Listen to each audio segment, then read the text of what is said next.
The great conflict of the ages is about to intensify. But remember the words of Jesus.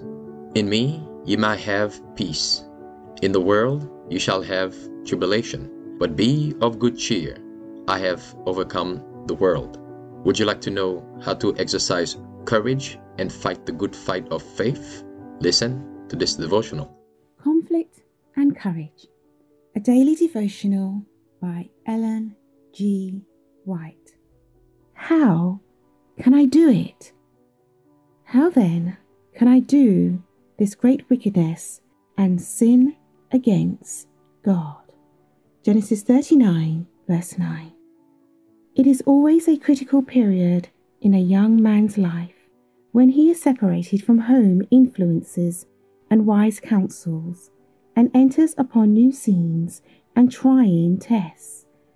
But if he does not of his own accord place himself in these positions of danger and remove himself from parental restraint, if without will or choice of his own, he is placed in dangerous positions and relies upon God for strength, cherishing the love of God in his heart, he will be kept from yielding to temptation by the power of God who placed him in that trying position.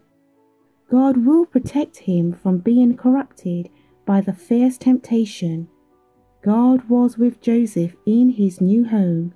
He was in the path of duty, suffering wrong, but not doing wrong.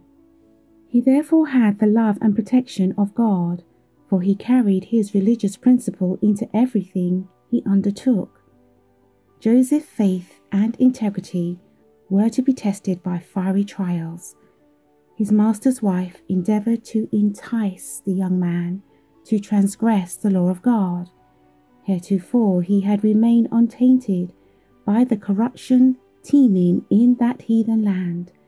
But this temptation, so sudden, so strong, so seductive, how should it be met?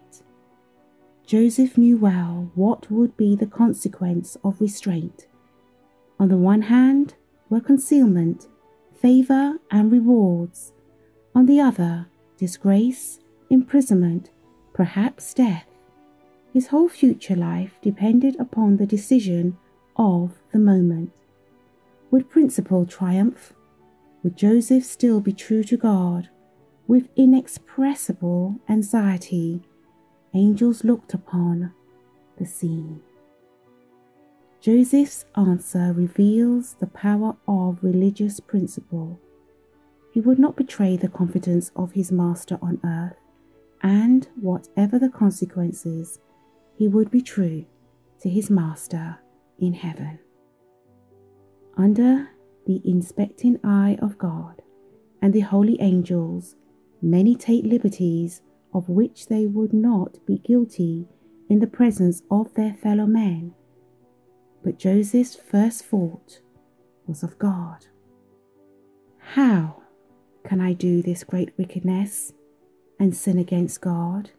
He said.